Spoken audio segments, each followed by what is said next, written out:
A fist slammed against the metal locker. Books scattered. The boy dropped to his knees as laughter echoed across the empty hallway. "Pick it up, loser," someone barked. He didn't move.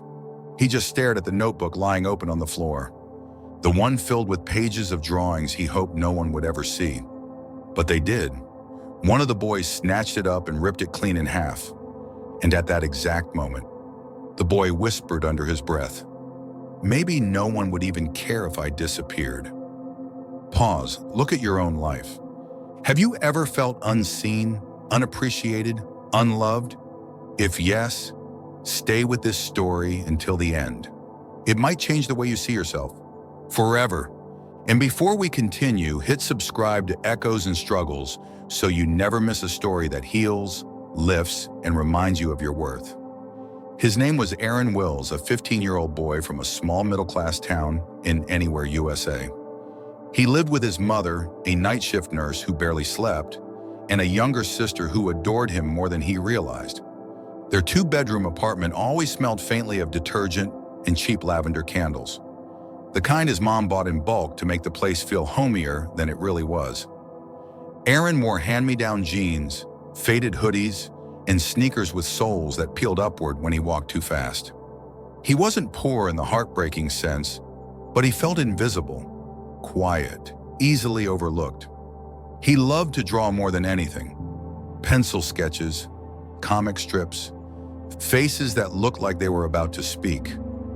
Art was the one thing that made him feel alive, but no one really knew that. Not his teachers, not his classmates, not even his mother, who was too exhausted to notice the hours he spent hunched over a sketchbook. In school, he blended in perfectly, which is a poetic way of saying he was ignored.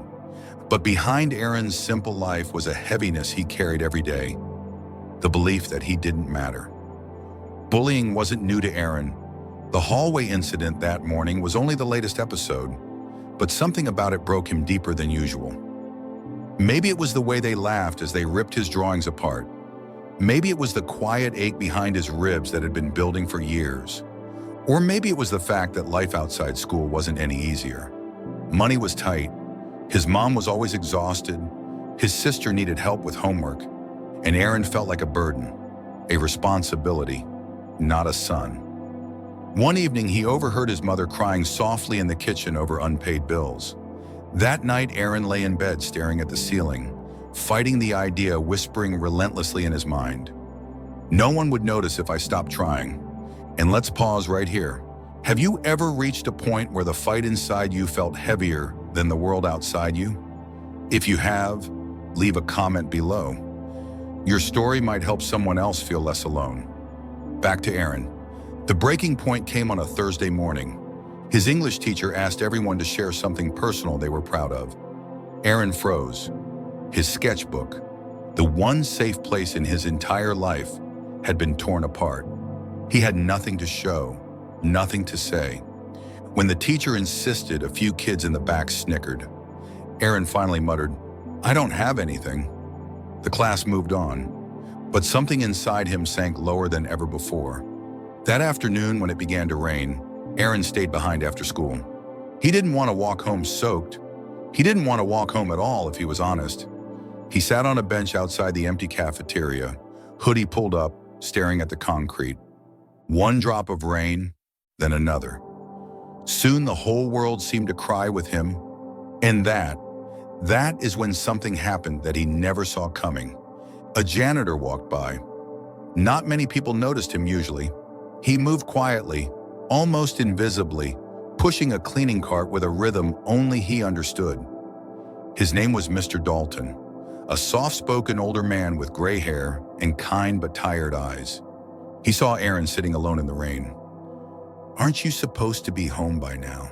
he asked gently. Aaron shrugged without looking up. Mr. Dalton didn't walk away. Instead, he sat beside him, letting the rain soak both of them. "You know," he said, "when a young man sits in the rain instead of going home, it means his heart is heavier than his backpack." Aaron swallowed hard, surprised by the accuracy. I don't matter," he muttered. "No one cares." Mr. Dalton didn't respond right away. He simply reached into his cart and pulled out a plastic bag. Inside it was something Aaron had given up hope of ever seeing again. His sketches. The janitor had found the torn pages scattered near a trash can. He had taped each one back together, carefully, patiently, page by page. "I didn't know whose these were," Mr. Dalton said softly, "but something told me they mattered." Aaron stared at the restored drawings. His throat closed. His hands shook. Why would you do that?" he whispered. Mr. Dalton smiled. "Because someone once did the same for me." That moment cracked Aaron's world open, not with noise, but with tenderness. One quiet act of kindness. One human decision to see someone who felt unseen. And for the first time in a long time, Aaron felt something spark inside him. Hope. The next day, Aaron walked into school with a strange new courage. He wasn't suddenly confident. He wasn't suddenly brave, but he felt held, like someone had reached out and steadied him. When his English teacher asked for volunteers to share a personal talent again, Aaron raised his hand.